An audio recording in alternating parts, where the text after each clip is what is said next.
Okay, hello everyone. So this is the part 2 of the today's newspaper analysis. The part 1 we were streaming actually it live, but I don't know what happened in between. It got stopped abruptly. There was, I think, some technical error or some network connection what came. I was not able to understand. We tried to connect it again, but it was not possible. So this is the part 2 that I'm taking up.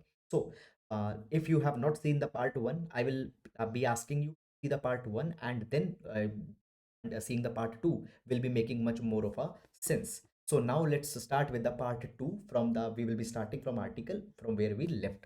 So interrogating the false merit reservation binary. Now guys, this particular article is taken from the Hindu newspaper and it is talking about the recent Supreme Court's judgment that had come with respect to the matters on reservation. So some of very good concepts here it has been provided that we are going to see. First of all, guys, before going into this particular article, there is a certain background that I would like to explain you, and this particular background is very important not only for this article but for any understanding on reservation affirmative action.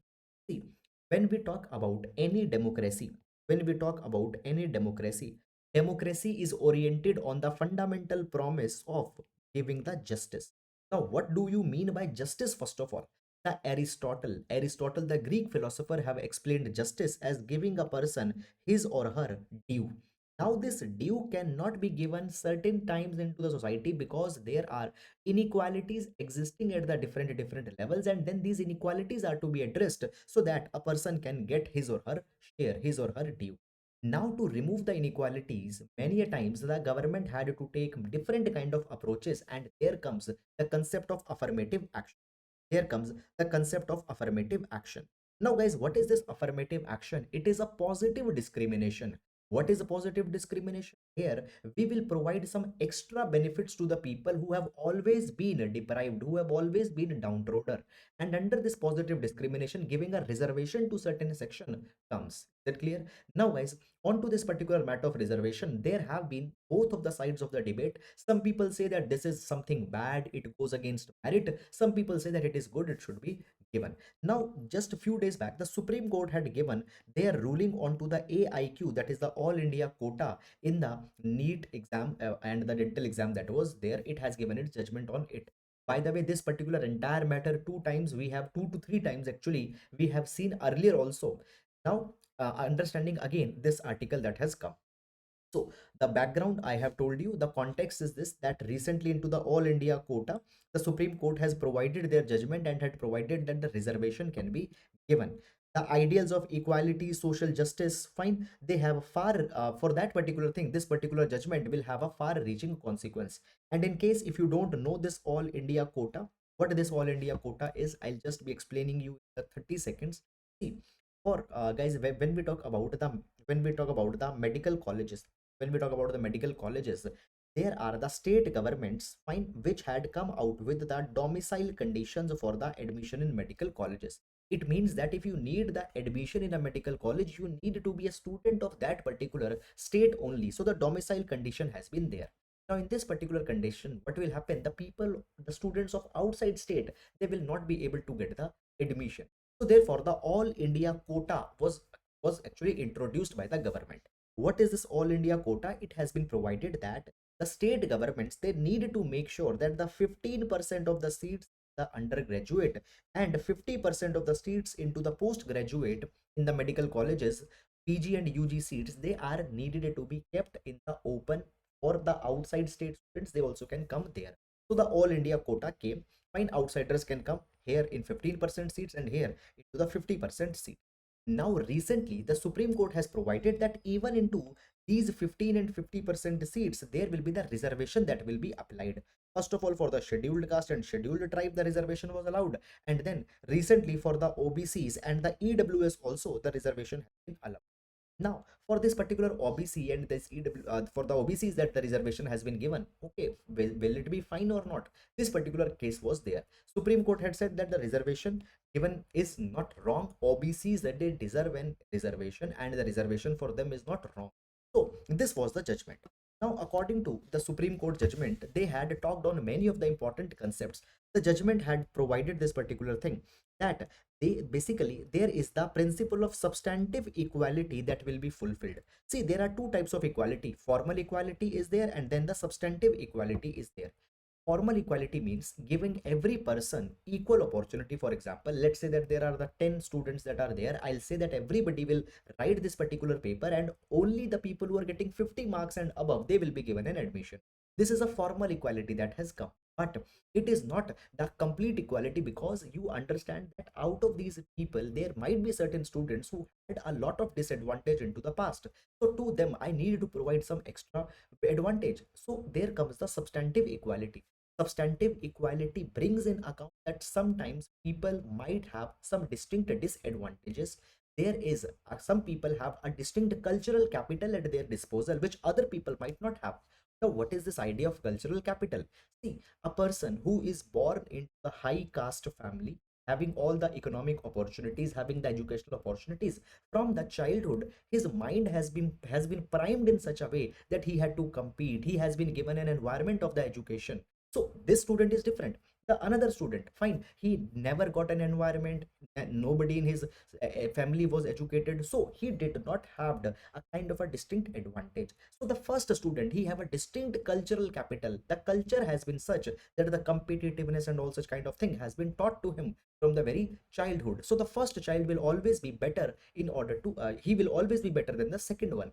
And here so many people are there. So substantive equality, that is providing the equality on ground, considering their problems, etc., is very much important.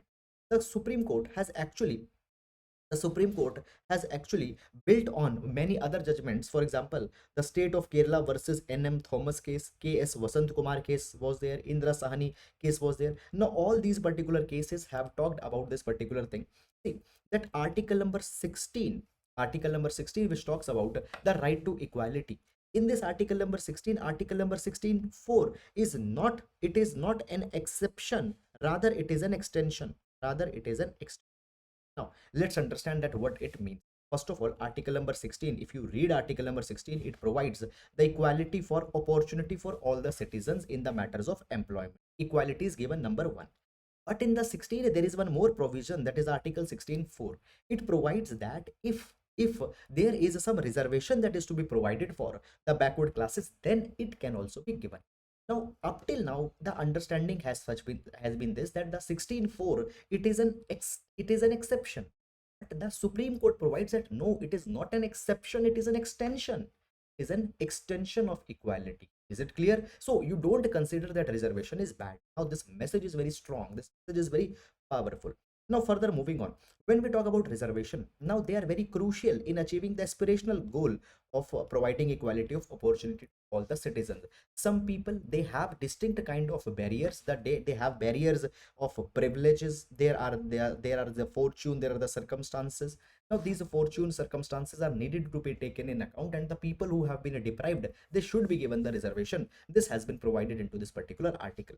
Now guys, into the KC Vasant Kumar versus State of Karnataka, it was provided that purely economic understanding of the claim of reservation uh, basically is not a rightful strategy. The economic understanding has actually been criticized. Now, what is this economic understanding? Economic understanding is this, that we always say that you should not see the caste, rather you should see the economic status of that particular person, whether they were able to afford the education or not. Fine. So economic understanding is not there, because many a time many people, even if they have economic capacity, they might not be given the opportunities to get educated, because you have seen that the Dalits are discriminated into this particular thing. So just economic understanding will not be right.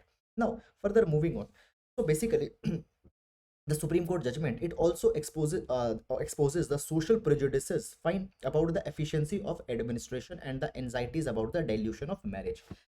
Now, what is this efficiency of administration? It has been provided that reservation should be carried or should be provided only up to that extent that it does not impact the efficiency of administration. And the second is that often it is said that reservation will dilute the merit. Now, this judgment had provided this thing, that efficiency of administration into the affairs of union or state should be defined as having an inclusiveness. Okay, so efficiency is not just whether work is being done with using minimum of the resources, but efficiency should have an element of inclusiveness, and inclusiveness in terms of caste, inclusiveness in terms of gender, everywhere it needs to be there. So inclusiveness actually is the parameter of efficiency. It has been provided here.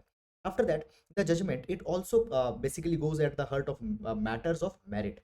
Now, basically it has been provided that when we talk about the today's examination system, today's examination system, this examination system doesn't actually checks the talent, the caliber of a person. So there is one of a thinker, Satish Deshpande. He says that the examinations are the traumatic bloodbaths that are administered to jealousy guard to that are administered to jealousy guard the social prestige of professional class. Now particular classes, they are always good only into certain kind of metrics, where there we bring the examination, we check them in mathematics, we check them in science, we check them in such kind of subjects where often the rote memorization, just the teaching by the parents can help. But other student, they might not have this particular thing, and only on this parameter we okay assess that okay, this student is not desirable, this student is desirable. But understanding the caliber potential goes beyond the marks, it goes beyond the examination. Sometimes a person having good marks might not too good for the society, but sometimes a person might not having a good marks might be able to do such a good for the society. So therefore this examination system is a bloodbath, it is not a right way to assess the merit. Find the potential, capabilities, excellence are are needed to be judged something beyond that. So individual character, lived experiences, fine, judgment, emphasis, all these things are important. And guys, all these are the expressions that have been used into the article. So with respect to the writing style, the article is good, and many of such keywords it talks about. So that is all about it, and now we'll move to the next article.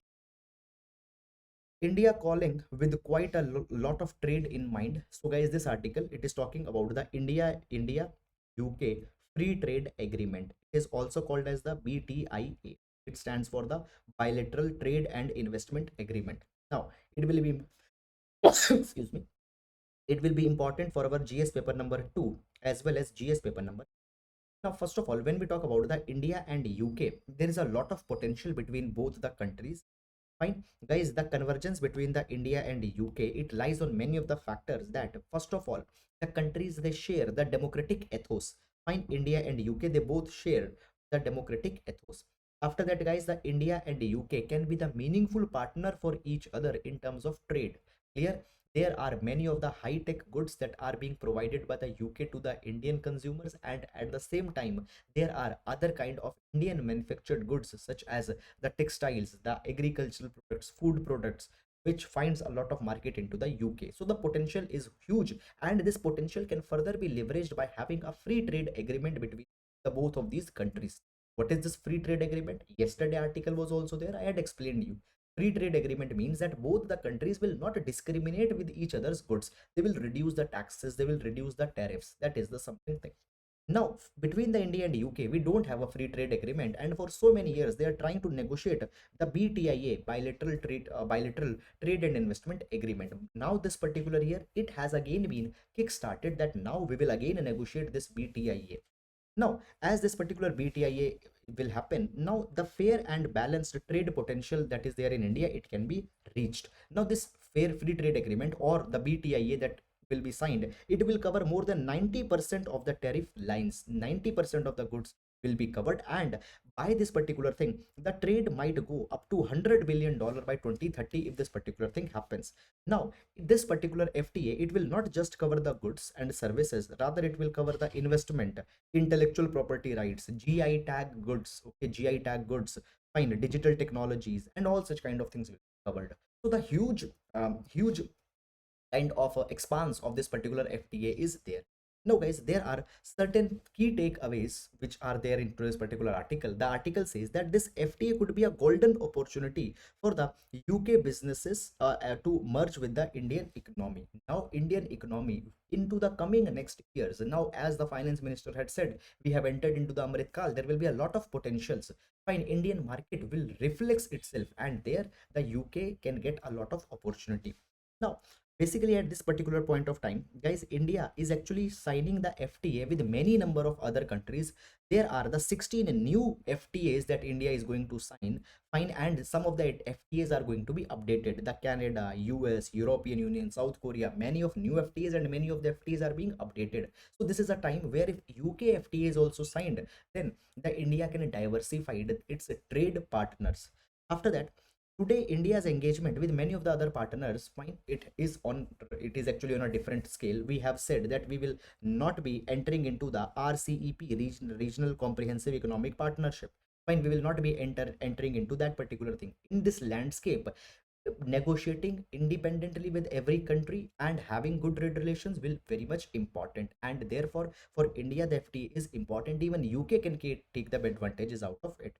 After that, next is provided that Britain has earlier made a trade pact with the India that after the post Brexit they want to play a greater role into the Indo-Pacific. And in Indo-Pacific, to have a greater role of the Britain, India is a meaningful partner that it needs.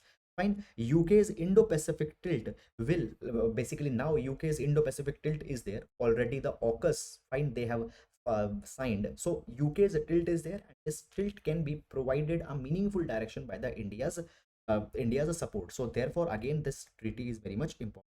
After that, basically, we have seen this particular thing that into the UK's dimension, in the UK's dimension, in the UK's dimension now, as they have carried a Brexit, non-EU markets that are there, they are very much important.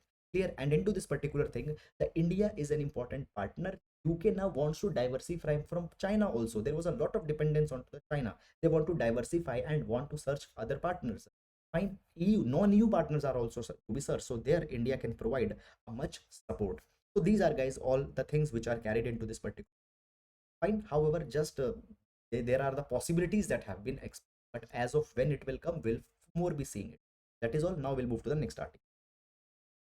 Rajya Sabha debates use of private bills to amend the preamble of the Constitution. So basically, into the past, there are large number of bills that have been raised into the Rajya Sabha, the private members bill, and all of these bills are just talking to amend the preamble. For example, a bill was actually raised, which said that we need to replace the word socialist with the word equitable in the preamble. Okay. Now there is a question that has emerged into the Rajya Sabha debate, that whether the preamble can be amended, can the words be replaced here or not? Now, guys, I think that the members, they have not read the Lakshmikant. Why? Because there are different kind of viewpoints that are coming. Fine, there is one of a leader who said that preamble cannot be changed. Is that clear? One another say that it can be changed. Already it has happened through the 42nd Constitutional Amendment Act, where there were the words, that is the socialist, secular, they have been added. Three words were actually added: socialist, secular, and integrity. Now, what is actual status of the preamble? Can it be amended? We have the Keshwananda Bharti case of 1973. It has said that yes, preamble can be, what it provided to two things. Number one, it provided that the preamble is a part of constitution. Number two, it provided that the preamble can be amended. The LIC case of 1995 said that yes, preamble is the part of the constitution. In the Beruburi Union case of 1960, actually it was said that the preamble cannot be amended. But in Keshwananda Bharti case said that it can be amended. So today, if we want, preamble can be amended. This is the final situation. So this is, guys, all about this particular article. Now you can use it in GS paper number 2. And now we'll move to the next article. So China Russia hail new era of relationship. So basically, guys, joint statement has been signed between the Xi Jinping and the Russian president Vladimir Putin. And this particular joint statement, it shows a new era of relationship that is coming in between these two countries. This article will be important in GS paper number 2, international affairs. Now, guys, what had happened? Basically, the China and Russia both have signed a kind of a joint statement, and they have actually slammed collectively onto the United States and the NATO, North Atlantic Treaty Organization. They said that the USA, NATO, and the USA's strategy are just oriented on expansionism. And they have said that the USA is just carrying the Indo-Pacific strategy for bringing the regional tensions. And the USA and Russia, they are standing together. They will not tolerate these regional tensions that the USA is trying to create. Recently, we have seen many number of times that AUKUS agreement has been signed. That is the Australia UK US agreement, where the UK and USA will provide the nuclear capable submarines to Australia. So this trilateral AUKUS that has been signed, according to the Russia and the China, this is nothing but an attempt to create the destability into the region. Now, in this particular direction, guys, the Russia had even endorsed the China's view on the Taiwan. Now, China always says that Taiwan is not an independent country. Taiwan is a part of China only. Russia had supported that particular thing. They had said that we support the one China principle. We support the one China principle of the China, and we believe that the Taiwan is an intrinsic part of China, and never the Taiwan can be separated from China. These are certain things where directly they have hitted onto the USA. But one positive thing that has come is that the Russia as well as the China, they had said that we are positive for India's role. They say that we want to cooperate with India through the RIC, Russia, India, China framework, and through the BRICS. So this is something that they have done, that India can play a balancing role.